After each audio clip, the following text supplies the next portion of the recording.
So one of the things that I want to talk about through my experience with Way Down was the idea of not settling. And I mean that in all aspects of filmmaking. Don't settle at all. Um, this was my first feature, and the one goal that I had was to not make it look or sound like a student film. And what I learned is that that happens when you settle and you're unsure about whatever the decision you made, and you'll just think that, oh, it'll probably fix itself out later, or this is good enough. I hate that. I hate it so much. If it's not what you want, don't do it. Just don't do it. Put the extra work in. Put the extra work in, and you may not have time, but make time to put in what you need to get out of it. One example was that one of the roles in the film is played by my friend. And at the beginning, I was completely hesitant and wary of even auditioning him because I didn't want to just give him a role because he was my friend. I wanted him to earn it, and I didn't want to go easy on him. Because there was that fear that if I picked him, I was going to go easy on him and just like, well, that's close enough. That's fine. Because I didn't want to hurt his feelings. So I put him through probably the most rigorous audition process out of everybody that went in for that role. And then eventually he got to the point where I thought maybe he could do it. And what ended up happening was that I had to push him through the entire process because I needed him to get to a specific place for the role that he was in. And for specific scenes, they needed a little bit more effort from him. It was hard for him because he had never done a drama before. I had never done a drama before. We're both comedians. We had never done something so serious.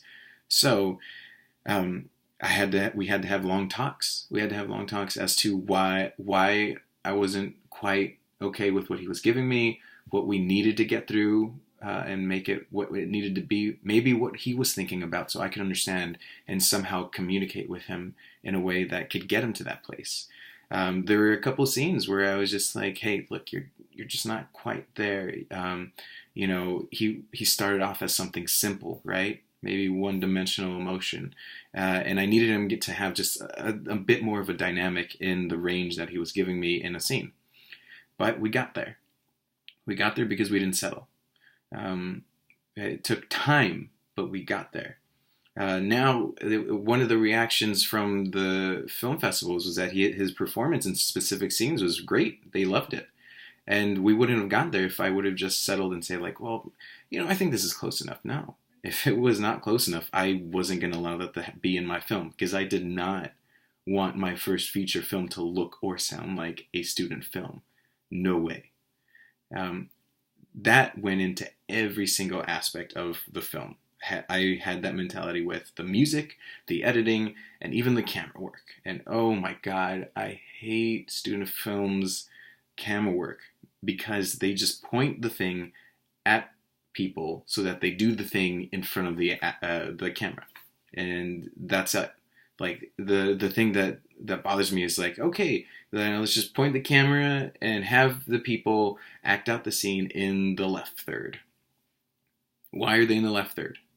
Specifically, tell me, why are they in the left third? And is it tight? Do you need them in the tight left third? Do you need a loose left third?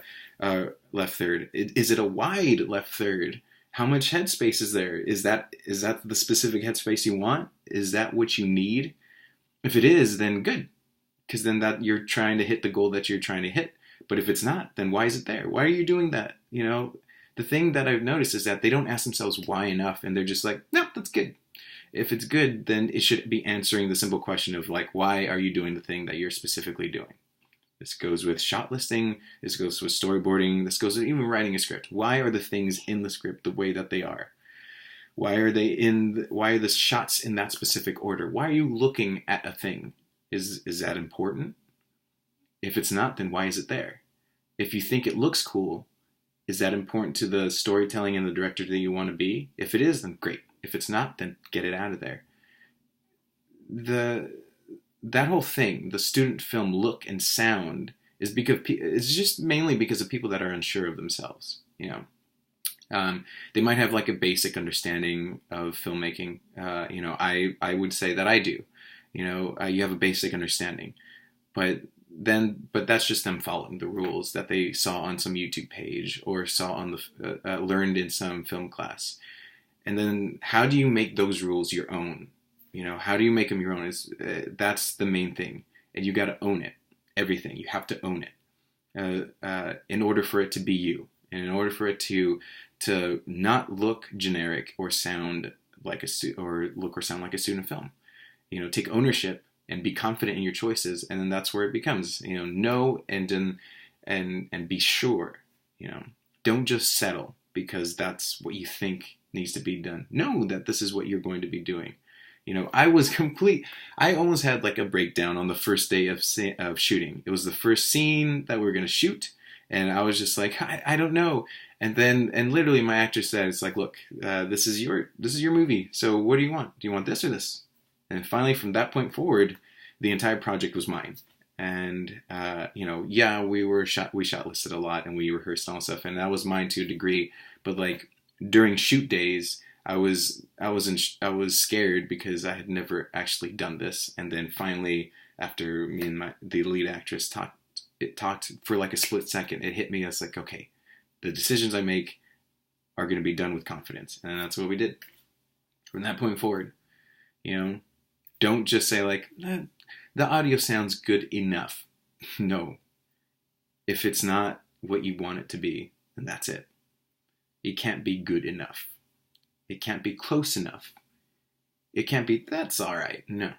If you do that, then you're setting yourself to look like you don't know what you're doing. Feel like you know what you're doing, even if you have to lie through it. You know, everybody says like, you know, fake it till you make it. That's kind of true to a degree, you know. You should know a little bit, yeah, but like once it starts rolling, just pretend you have the confidence, and then also pretend like you've been doing this for years.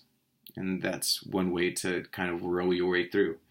You know, I like the biggest fear I had was that I was going to accidentally make The Room, but it didn't end up that way. And it was just because I learned to be more confident in my decisions. And that's the thing that annoys me so much, is that people settle.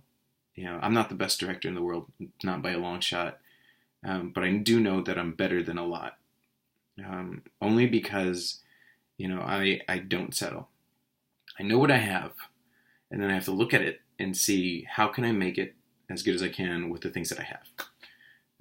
You know, so like, you know, when I released the trailer to my film, a few people reached out to me, and I would talk to them, and I would say like, cool, they'd say like, hey, let's work together, and I'd be like, cool, can I see some of your work? Because I was showing them on my trailer, then I would show them like a clip of my film, and they would show me something that was just so loose, you know, so unconfident, and it looked like they just didn't put enough care into it, and it felt like it was, oh, that's just enough. It wasn't enough for me, you know. I want people to care more and try to hit that, and then, you know, and so some people, I saw that there was something in them that I had a similar viewpoint of them. It's like, oh, well, yeah, if that's the case, then maybe we have like similar points of view, and maybe we take filming as seriously as we want to take it, right? And then eventually I found out that wasn't true, because, you know, when I look for feedback for my stuff, I want harsh stuff. I want harsh notes, because I really don't believe most of my friends or my family, when I get notes from them, just for the reason that I think that they're going to be gentle with me and go like, oh, that's good. No, I don't want that. So, you know, I crave kind of like harsh criticism, harsh critiques. Critique's probably the better word than criticism. Criticism has a negative connotation, but I want them to be tough on me, so that I know like why. First of all, I'm not getting to the place I want to be, and what is their opinion in terms of like what makes their brain think the way that they're thinking right now. So if I want that, I'm going to give that to people who are asking me for notes. And unfortunately, I'm not like mean spirit. I'm just saying like, well, this is why I don't necessarily think this is working because of these reasons.